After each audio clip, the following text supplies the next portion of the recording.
बात करते हैं पड़ोसी मुल्क बांग्लादेश की। बांग्लादेश सुलग उठा है, सड़कों पर हिंसा फैली है, हिंदुओं को निशाना बनाया जा रहा है और भारत विरोधी नारे गूंज रहे हैं। उस्मान हादी की मौत के बाद से बांग्लादेश में जो हालात है वो आप देखिए। वो कोई शोक नहीं बल्कि एक सुनियोजित प्री प्लान साजिश की तरफ इशारा कर रहा है। हादी जैसे कट्टरपंथी चेहरे को शहादत का प्रतीक बनाकर भारत विरोधी नैरेटिव खड़ा किया जा रहा है। इसी नैरेटिव ने भीड़ को उकसाया और हिंसा को हवा दी। इस पूरी हिंसा के दौर में मोहम्मद यूनुस की इंटरिम गवर्नमेंट की अगर हम बात करें, इंतरिम सरकार की अगर हम बात करें, ना सिर्फ हालात संभालने में नाकाम रही बल्कि कट्टरपंथियों को खुली छूट भी दी। ना सख्ती दिखी, ना भारत विरोधी माहौल को रोकने की कोई कोशिश नजर आई। भारत के खिलाफ जहर उगला जा रहा है। भारत को निशाना बनाने की ये कोशिश देखिए किस तरीके से जिहादी कर रहे हैं, साजिश रच रहे हैं। लेकिन सबसे बड़ी बात, ये इकट्ठा जो जिहादियों की भीड़ है, इसे कंट्रोल करने में जो बांग्लादेश की यूनुस सरकार है, अंतरिम सरकार है, वो फेल है, टोटली फेल है। ये सड़क पर देखिए कट्टरपंथी आपको नजर आएंगे, जो मन में आ रहा है कर रहा है। मीडिया हाउसेस को आग लगा रहे हैं, सरकारी बिल्डिंग्स को आग लगा रहे हैं। जो बांग्लादेश की धरोहर है, वहां पर जो सरकारी बिल्डिंग्स है, ऐतिहासिक इमारतें हैं, उन सभी को आग के हवाले कर रहे हैं। लेकिन ये सब कुछ प्री प्लान नजर आ रहा है। अब तक इस पूरे मामले को लेकर बांग्लादेश में क्या कुछ हुआ है और किन देशों के साथ कनेक्शन भी सामने आ रहे हैं, इस रिपोर्ट में देखिए।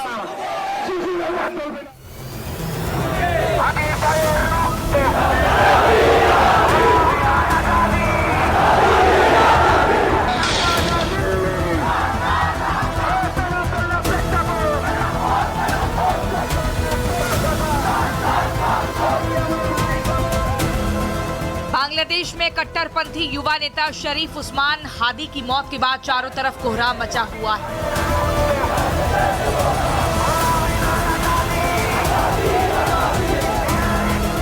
बीते अगस्त 2024 में शेख हसीना के तख्ता पलट में जो अफरा तफरी का दौर था, वो अब और भी ज्यादा भयानक होता जा रहा है। शहर शहर में हिंसा, आगजनी और मारकाट आज की हकीकत है। देर रात जैसे ही जिहादी हादी की मौत की खबर सामने आई, बांग्लादेश की जिहादी भीड़ ने इसमें अपनी सनक उतारने का मौका तलाश लिया। फिर क्या था? बांग्लादेश के प्रमुख अखबार कट्टरपंथी जहनियत का शिकार बन गए। राजधानी ढाका के बीचों बीच देश के सबसे बड़े अखबार डेली स्टार और प्रोथोम आलो के दफ्तरों को आग के हवाले कर दिया गया, तो पत्रकारों को खुलेआम निशाना बनाया गया। इसके अलावा बांग्लादेश के संस्थापक शेख मुजीबुर रहमान की विरासत को भी चुन चुनकर निशाना बनाया गया।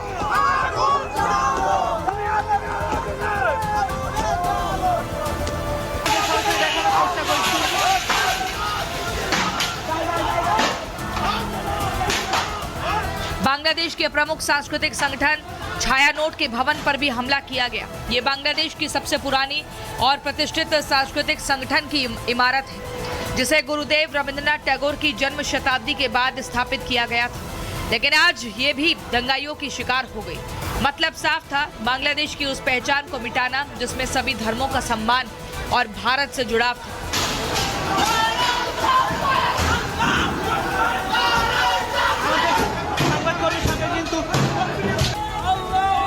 लेकिन कट्टरपंथ की आग में जलते बांग्लादेश की सबसे खौफनाक तस्वीर तब सामने आई जब ढाका के जल्लादों ने एक हिंदू को बर्बरता से मौत के घाट उतार दिया।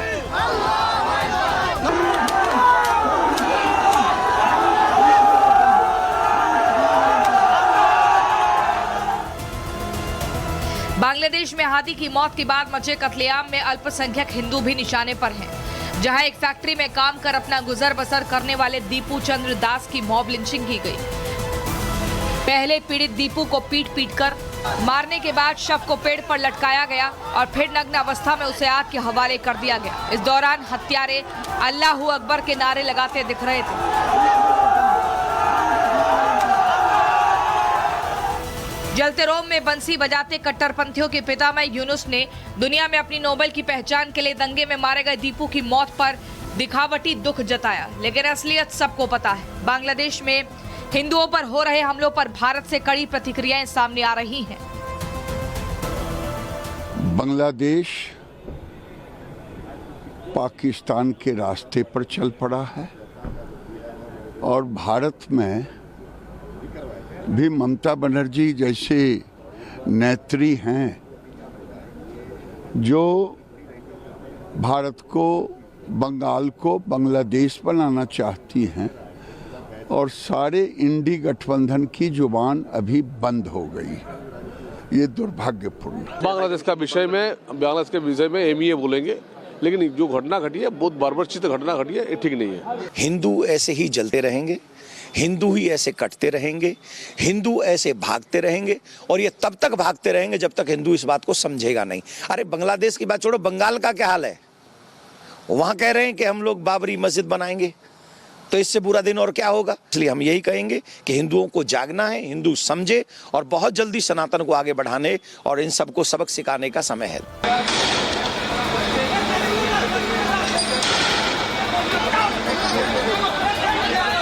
बांग्लादेश में हादी की मौत के बाद मचे हालात बेहद चिंताजनक, जहां कट्टरपंथी सत्ता की चाबी खुद के पास रखने के लिए हर हथकंडा अपना रहे, यूनुस के कंट्रोल से बाहर होकर आतंक मचा रहे हैं। जहां पत्रकारों, शेख हसीना के समर्थकों से लेकर हिंदुओं तक निशाने पर है, वहां जरूरी है कि जलते बांग्लादेश पर चुप्पी साध चुकी दुनिया के वो उदारवादी अपनी जुबान खोले और एक सुर में इसकी निंदा करने के साथ सख्त एक्शन लें, क्योंकि कट्टरपंथ उस जहर की तरह है जो धीरे धीरे फैलता है और तबाही का सबब बन जाता है। Bureau report, Republic Bharat.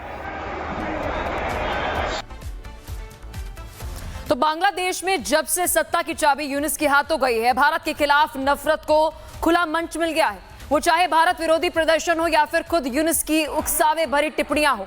अब जब से हादी की मौत के बाद कट्टरपंथी बांग्लादेश की सड़कों पर खुलेआम हिंसा फैला रहे हैं, तो उन्मादियों के निशाने पर भारतीय प्रतिष्ठान नजर आ रहे हैं। देखिए इस रिपोर्ट।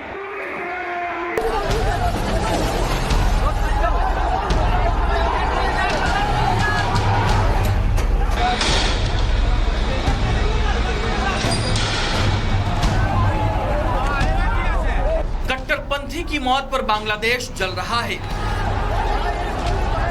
उसके समर्थक खुलेआम आतंक मचा रहे हैं, बेरोक टोक हिंसा कर रहे हैं, तो बेखौफ भारत विरोधी गतिविधियां कर रहे हैं, जिसे उनका आका यूनुस चुपचाप देख रहा है, यूं कहें कि उसे हवा दे रहा है। हादी के हमदर्द भारत के खिलाफ षड्यंत्र, यूनुस राज में भारत विरोध खुलेआम। बांग्लादेश में हादी की मौत पर कट्टरपंथी सरेआम बर्बादी मचा रहे हैं। हादी हत्याकांड के बाद जहां बांग्लादेशी हिंदू उन्मादियों के निशाने पर हैं, तो वही भारत के खिलाफ हिमाकत हो रही है। भारत और उससे जुड़े प्रतिष्ठानों को भी निशाना बनाया जा रहा है। ये बांग्लादेश के प्रमुख शहर चटगांव में स्थित भारतीय सहायक उच्चायुक्त डॉक्टर राजीव रंजन का आवास है, जिसके बाहर कट्टरपंथी जमकर पत्थरबाजी और तोड़फोड़ कर रहे हैं। जहां हमलावरों में पुलिस या कानून का कोई खौफ नहीं था। कट्टरपंथियों का ये आतंक तब तक चलता रहा जब तक कुछ समय बाद मौके पर पहुंची पुलिस ने मोर्चा नहीं संभाल लिया, जिसमें 2 पुलिसकर्मी घायल हो गए। वहीं 12 कट्टरपंथियों को हिरासत में लिया गया। इस वारदात के बाद सहायक उच्चायुक्त की सुरक्षा बढ़ा दी गई। इसके पहले राजधानी ढाका में भी कट्टरपंथियों ने बुधवार को भारतीय उच्चायोग के बाहर मार्च करने की कोशिश की थी। भारतीय राजनयिक प्रतिष्ठानों के अलावा कट्टरपंथियों ने बेनापोल में भारत बांग्लादेश बॉर्डर के करीब मार्च निकाला। इस बीच बांग्लादेश के बिगड़ते हालात पर भारत ने अपने नागरिकों के लिए एडवाइजरी जारी की है।